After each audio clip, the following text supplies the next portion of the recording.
Yo tengo que buscar, como hoy en día, no sé, a veces dice el YOL, nueva profesional, al hospital tanto. Nosotros teníamos un hospital regional, pero ese hospital ya no existe. Se hizo uno clínico nuevo. Comme vous l'avez vu dans le premier épisode, j'ai assisté à une réunion avec des mères qui recherchent leurs enfants. Hors caméra, certaines m'ont confié qu'elles sentaient que leur enfant était en France. Depuis le début de mon enquête, on me parlait de la Suède, des États-Unis ou de l'Italie, mais c'était la première fois que mon propre pays était mentionné. Intriguée, j'ai voulu chercher des réponses du côté français. Très vite pourtant, je me suis rendu compte qu'il existait très peu de documentation. Une histoire française cependant venait d'être médiatisée, celle de Johanna Lambolé. Je m'étais construite en me disant, voilà, j'ai mes papiers d'adoption, mes parents ne m'ont jamais caché mon adoption, on en parlait librement. Avec ma maman adoptive, elle nous parlait de ses voyages au Chili, de son goût pour la culture espagnole. Je m'étais construite sur un mensonge, sur quelque chose en fait qui possiblement n'était pas vrai. Johanna a été adoptée au Chili par une famille française dans le contexte de la dictature et elle est aujourd'hui co-administratrice de l'association RAIF et responsable de la cellule recherche des origines pour les personnes adoptées du Chili. Je l'ai donc contactée. C'est une adoption, c'est une acculturation. On enlève quelqu'un de son pays, on lui enlève sa culture, on lui enlève sa langue, on lui enlève son prénom, son identité, on le dessape et on le modèle sur autre chose. Et tout ça, c'est inscrit en nous, dans nos histoires, quand bien même on est bébé. Johanna m'a mise en relation avec plusieurs adoptés pour montrer que son témoignage n'était pas isolé. C'est ainsi que j'ai rencontré David. Adopté à l'âge de 3 mois par une famille française, il était en pleine recherche de sa famille biologique quand nous avons commencé à échanger. À mon retour en France, il m'a annoncé qu'il les avait retrouvés. Je me suis donc rendue chez lui, en banlieue parisienne, pour découvrir son histoire. Pour cet épisode, j'ai voulu que vous découvriez son témoignage comme moi-même je l'ai découvert, c'est-à-dire assise en face de lui, simplement à l'écouter.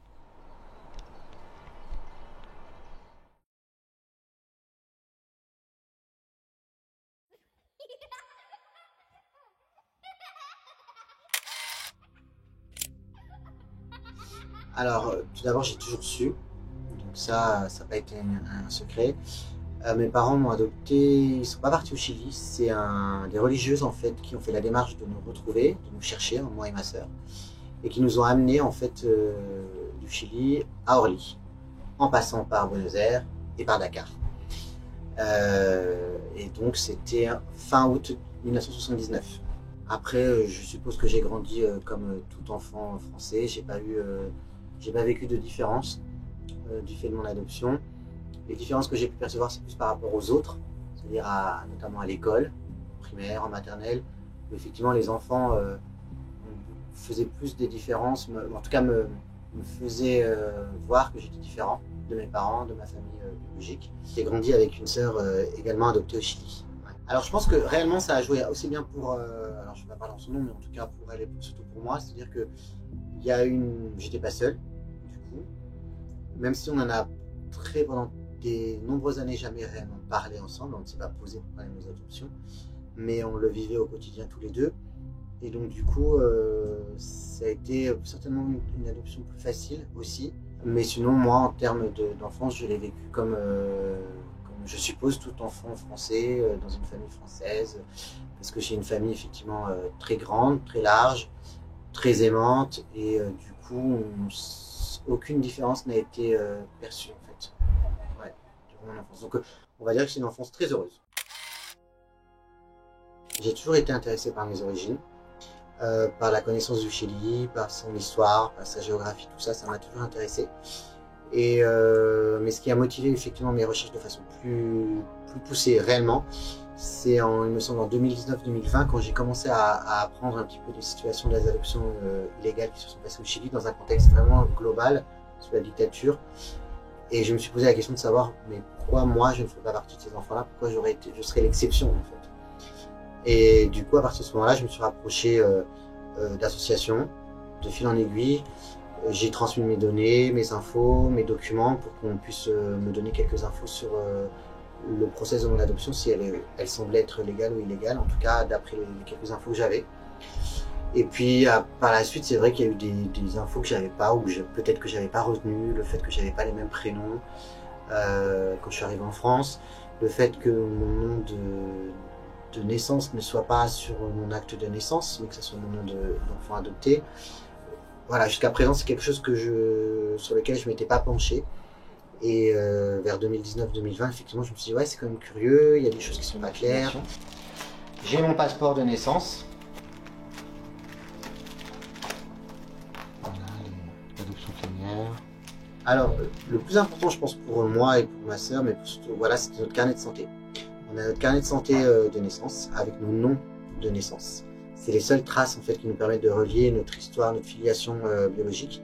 Sans ça, ça aurait été très compliqué. Après, effectivement, on a des infos, on a le jugement d'adoption en espagnol traduit en français. On a notre passeport de voyage pour sortir du territoire, du Chili à la France. Mais voilà, le plus important, je pense que c'était vraiment ce carnet de santé qui a permis d'aboutir, en tout cas pour ma part, à retrouver ma famille biologique. Aujourd'hui, avec Internet, c'était hyper simple, en fait. Alors peut-être que si j'avais fait mes recherches il y a 10-15 ans, ça aurait été plus compliqué. Mais aujourd'hui, avec Internet, un mail, on a une réponse. Alors je connais un peu l'espagnol, donc du coup, ça m'a quand même permis de ne pas être complètement perdu et seul face à un texte que je ne comprenais pas. Et donc non, ça n'a pas été compliqué. Ce qui a été compliqué, peut-être, c'est comme un puzzle, en fait. D'avoir des infos, puis après de les mettre au bon endroit, en fait, de la procédure. Dire, bon là, c'était où, et puis d'essayer d'en déduire des hypothèses, et donc après, d'aller vers tel ou tel interlocuteur en fonction des hypothèses qu'on avait plus ou moins émises, en fait. Mais je pense que c'était plus par rapport à ma famille adoptée, leur dire que je commençais à chercher parce qu'il y avait ces histoires en fait d'adoption illégale. C'est ça qui, je dis pas un sentiment de culpabilité parce que voilà, je suis majeur, grand, enfin voilà. Mais je pense qu'au fond, on n'a jamais envie de laisser ses parents. Et du coup, j'ai commencé à regarder plus, à chercher de mon côté, seul, sans trop en parler. Mais quand j'ai fait mon deuxième voyage au Chili en 2022, j'avais déjà contacté du coup les religieuses et j'en avais parlé du coup à ma famille. Donc ils savaient que j'étais dans cette démarche-là, et puis ils nous ont toujours dit que pour eux, ils étaient préparés à ça, parce que quand on adopte des enfants adoptés, on s'attend à tout. J'ai eu les réponses effectivement très rapidement, pour ma part, enfin j'ai trouvé ça assez rapide. Le 16 juin, effectivement, j'ai eu une visio avec la cour d'appel qui m'a réaffirmé qu'ils avaient trouvé. Et que du coup, il fallait après que ça soit confronté à un test ADN évidemment, pour être sûr à 99,99 et des brouettes %. Ce qui a été effectué, j'ai dû faire un test ADN à l'ambassade de France à Paris. Et en juin, on m'a dit ok, c'est 100% ok. Et à partir de là, une visio a été organisée avec Raif, José Madres del Silencio, et du coup ma mère biologique et mon demi-frère en fait. Et là, j'ai pu découvrir effectivement à quoi je ressemblais. Très curieusement, j'ai pas ressenti d'émotion en fait. Je m'étais attendu à plein de choses, mais en fait, ça pas du tout. Ça a été très. C'est une personne que je connais pas en fait, c'est ce qu'il faut se dire. En plus, là, ce qui était doublement, qui a fait un petit peu un barrage, c'est qu'elle avait pas l'habitude d'être face à une caméra, donc on voyait que son menton et le bout de son nez. Du coup, on a dû lui demander à plusieurs reprises de se mettre le visage devant, mais elle avait du mal à y rester. C'est plus elle qui avait beaucoup d'émotions, parce que je pense que ça lui faisait rappeler toutes ces années passées, le fait que, voilà, des choses qu'elle n'avait jamais connues, elle n'avait jamais vues. Mais moi, ce qui m'a le plus surpris, il y avait donc dans un autre, enfin ailleurs, mais il y avait aussi mon frère biologique qui était en visio.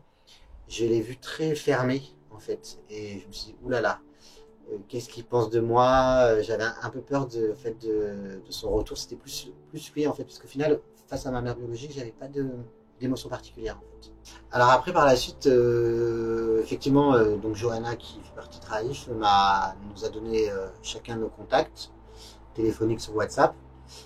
Et tout de suite après, j'ai mon demi-frère qui m'a envoyé un message sur WhatsApp pour me dire qu'il était effectivement content de m'avoir retrouvé, de connaître en tout cas mon existence, qu'il serait toujours à disposition si j'avais besoin de réponses. Donc ça m'a rassuré aussi, parce que par rapport à son comportement au tout démarrage, où il me paraissait très froid, très fermé, et je me dis finalement non.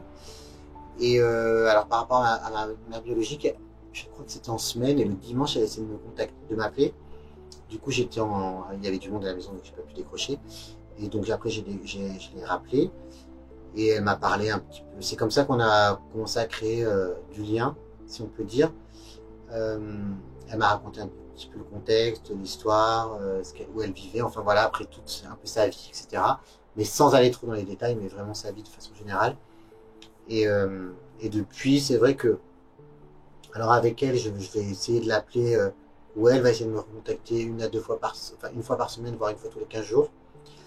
Et avec mon demi-frère, on s'envoie régulièrement des messages. Ça a été très, très rapproché au démarrage, c'est-à-dire limite tous les jours. Par la suite, maintenant, c'est un peu plus... Voilà, c'est comme si on avait peur de perdre le contact si on ne faisait pas les démarches rapides tout de suite pour créer une forme de ciment.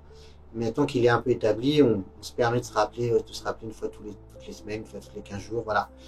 Mais au début, c'était effectivement très rapproché. Du point de vue de ma mère biologique, c'est encore un peu flou, parce qu'effectivement, je pense que c'est une période qui est peut-être soit un peu oubliée, soit un peu violente pour elle, ou en tout cas, elle n'a pas forcément envie de reprendre tout le temps, de se remémorer tous ces souvenirs-là. Mais pour l'adoption, en tout cas pour elle, effectivement, d'après ce qu'elle m'a dit, c'est que quand elle est venue accoucher, elle était dans une situation très précaire, elle n'avait pas d'homme avec elle. Mon père biologique, a priori, aurait quitté les environs une fois qu'il a su qu'elle était enceinte. Et donc, du coup, elle avait déjà 2 filles plus âgées de 4 ans que moi avant. Et du coup, elle était seule, sans parents, parce qu'effectivement, je le redis, mais elle avait perdu sa mère, elle avait 10 ans, et son père quand elle avait 16 ans. Donc, a priori, la famille pas très présente. Et puis, je pense aussi, alors c'est peut-être moi, mais en tout cas, je pense qu'une femme seule, non mariée, c'était très mal vu à l'époque dans la société chilienne. Donc voilà, très précaire. Et arrivé à l'hôpital, effectivement, d'après ce qu'elle m'a dit, l'assistante sociale lui a parlé de me placer dans une maison pour enfants au Chili. L'idée, c'était que je reste au Chili. Et quand elle a accouché, elle me dit qu'elle ne m'a jamais vue. Donc, elle ne m'a pas vue lors de l'accouchement. Donc, je ne sais pas pourquoi elle ne m'a pas vue. Ça, c'est vrai que c'est encore un mystère. Et que par la suite, elle m'a cherché. Elle a beaucoup pleuré. Et au bout d'un moment, on lui a dit que j'étais partie à l'étranger, en France. On lui a bien dit le pays, avec une autre enfant. Voilà. Et à partir de ce moment-là, je pense qu'elle n'a plus jamais parlé de cette histoire. En tout cas, ses enfants, qui ont mon âge aujourd'hui, ne connaissaient pas mon existence. Donc effectivement, dans le cas des adoptions illégales et régulières au Chili, beaucoup de situations sont différentes. Certaines très rocambolesques, des enfants dits morts-nés, etc. Mais je pense que dans beaucoup de cas, un peu comme dans le mien, c'est comme on disait tout à l'heure, c'est le flou en fait qui règne en fait dans le cas des adoptions et dans l'abandon. Je pense que beaucoup de mères en fait étaient extrêmement vulnérables, ne connaissaient pas leurs droits, et on les a un peu, appuyé des choix qui n'étaient pas les leurs. Et comment dire, le fait juste de pas signer des documents. Enfin, en France, une adoption effectivement se fait pas de cette façon-là. Elle va se faire de façon beaucoup plus légale. Il y a un délai de rétractation, il y a des documents qu'on signe, il y a des actes d'abandon, il y a des choses claires, nettes et précises. Là, au Chili, comme par hasard, effectivement, il y a plus de 40 ans, c'est seulement différent en France, mais il n'y a aucune raison que au Chili, effectivement, les personnes n'aient rien signé, n'aient pas donné un consentement clair et éclairé, en fait, qu'elles ne pouvaient pas s'occuper de l'enfant et qu'elles le mettaient à l'adoption à l'étranger. En fait, c'est ça, en fait, qu'il faut faire comprendre à la majorité des personnes, en fait, qui ne connaissent pas forcément l'adoption de proches, enfin une adoption proche, loin, etc. C'est qu'en fait, une adoption, il y a un cadre, en fait. Il y a un cadre précis. C'est pas rien, en fait, de laisser partir son enfant qui grandit dans une autre famille étrangère, en fait. Donc, en fait, c'est quand même réfléchi. Et là, en fait, au Chili, en majorité des cas, j'en suis quasiment persuadé, ces adoptions n'ont pas été faites de façon éclairée, avec les tenants et les aboutissants indiqués aux femmes, aux mères, et que, en fait, elles ont été dans des situations d'extrême vulnérabilité. Les systèmes et les institutions ont profité en fait de cette vulnérabilité pour leur dire bah voilà, vous avez que ce choix-là et uniquement ce choix-là. Donc vous faites ça ou sinon bah vous êtes toute seule et vous démerdez toute seule. Donc en gros, finalement, soit elles ont fait un choix, mais un choix on va dire par défaut, ou soit elles ont même pas fait de choix et on leur a un peu imposé. Donc c'est ça qu'il faut vraiment expliquer de façon plus générale aux gens, c'est que les adoptions, elles doivent être encadrées. Et ce qui a été fait à l'époque au Chili n'a pas du tout été fait dans ces règles-là. Donc oui, une majorité des adoptions au Chili ont été faites de manière illégale, irrégulière, tout ce qu'on veut dire. Enfin, après, on met les termes qu'on veut derrière, quoi. C'est vrai que la France, pour l'instant, ne s'implique pas trop. Il n'y a pas trop d'écho dans la société, il n'y a pas trop, voilà, comme si c'était quelque chose un peu de, voilà, un non-événement. Ce qu'on attend, en tout cas au niveau de l'association, ce qu'on attend de la France, c'est effectivement une reconnaissance en tant que victime, en fait, de ces procédures illégales, irrégulières d'adoption, d'avoir un soutien aussi financier pour, notamment par exemple pour aller au Chili, pour retrouver nos familles biologiques, parce que c'est un coût, tout le monde ne peut pas effectivement payer un billet d'avion aller-retour, aussi bien pour la famille biologique mais aussi pour nous, de pouvoir avoir aussi accès à des tests ADN en fait de façon légale, parce qu'aujourd'hui en France c'est illégal, mais des fois c'est la seule possibilité de retrouver et de remonter la piste. Et ça c'est les principales revendications effectivement en France. Après je ne vais pas parler au nom de l'association vraiment parce que je ne sais pas tout, mais voilà, c'est vraiment une reconnaissance en tant que victime et aussi des structures plus claires en France qui nous permettent de faire des recherches de façon plus rapide, plus limpide, que ce soit aussi au Chili mais en France, parce que les méandres administratifs nous font perdre de l'énergie et font perdre aussi des fois la chronologie de ce qu'on fait et c'est quand même, on est quand même dans des situations qui sont complexes, on a des vies aussi, il y en a qui ont des familles et il faut qu'on soit le plus aidé possible en fait dans la procédure et puis le après c'est en fonction de chacun, mais d'avoir aussi la possibilité d'avoir des soutiens psychologiques, je pense que c'est important aussi parce que des choses des fois peuvent remonter, voilà, donc on n'est pas tous égaux là-dessus. Ce qui est intéressant, c'est que je me rends compte que oui, du coup, c'est des adoptions qui sont dans un contexte historique global du pays, donc je me sens plus appartenir au pays. Finalement, c'est bête, mais en gros, c'est un peu ça. Je me sens plus chilien en fait que ce que je n'étais avant, parce qu'en fait, je me dis, en fait, on est beaucoup de cas, donc être parti du pays de façon forcée, irrégulière, etc. Avec des gens qui nous attendent, nous attendaient, ou en tout cas des familles qui sont présentes.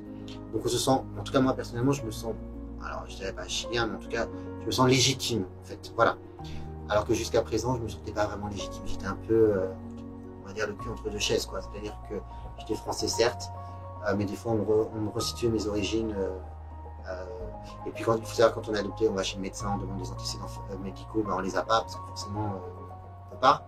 Donc on est obligé un petit peu toujours de parler d'adoption. Quand on dit qu'on vient du Chili, on dit ah tu parles espagnol, donc tu es obligé de dire non, ou plus ou moins. Voilà. Là au final c'est plus clair pour moi, c'est plus fluide. Je sais que j'ai été adopté de façon, alors régulière, illégale, en tout cas la procédure n'est pas claire, que des gens étaient soit en attente, soit espéraient un jour retrouver ma trace, et qu'au final une famille en tout cas m'accueillera de façon très chaleureuse, comme si j'étais simplement un des leurs, si je viens au Chili. Donc je me sens effectivement plus chilien que ce que je le pensais. De pouvoir connaître d'où on vient, pourquoi on est là, le contexte aussi économique de l'époque, à qui on ressemble, c'est toujours intéressant et ça fait une conclusion. Après, une conclusion, mais il y en aura d'autres. En fait. Pour moi, c'est que le début de quelque chose, parce que maintenant, c'est la connaissance de ma famille biologique, de ce qu'on va pouvoir construire ou pas. Je me donne pas d'objectif précis, je me mets pas la pression. C'est des gens voilà, qui ont vécu leur vie, moi j'ai vécu la mienne. Donc on apprend à se connaître, on peut très bien ne pas avoir d'atome crochu, on peut en avoir, donc tant mieux si on en a, si on n'en a pas, ben, c'est pas la fin du monde. On va pas être malheureux, enfin en tout cas, ça sert à rien d'être malheureux pour ça en fait. Voilà. L'objectif c'est de connaître d'où on vient et pourquoi on est là, et c'est déjà beaucoup. C'est une très belle conclusion.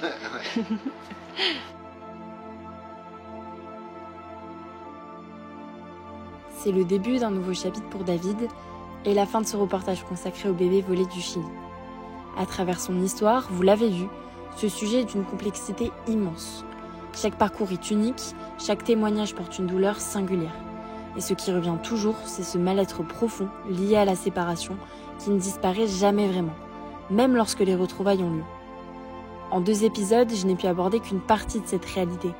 Les enjeux sont nombreux au Chili comme en France et mériteraient d'être explorés bien plus largement. J'espère que ces voix, celles des adoptés et de leurs familles, seront entendues et prises au sérieux. Si vous souhaitez approfondir, vous trouverez en description plusieurs ressources pour comprendre plus en détail les questions que soulèvent les adoptions internationales. Je vous recommande aussi un documentaire d'Arte qui élargit la réflexion sur ces pratiques. Merci d'avoir regardé jusqu'au bout ce duo de reportage. Votre écoute et votre attention donnent encore plus de sens à ces témoignages. Je vous dis à très bientôt sur la chaîne du Libertin.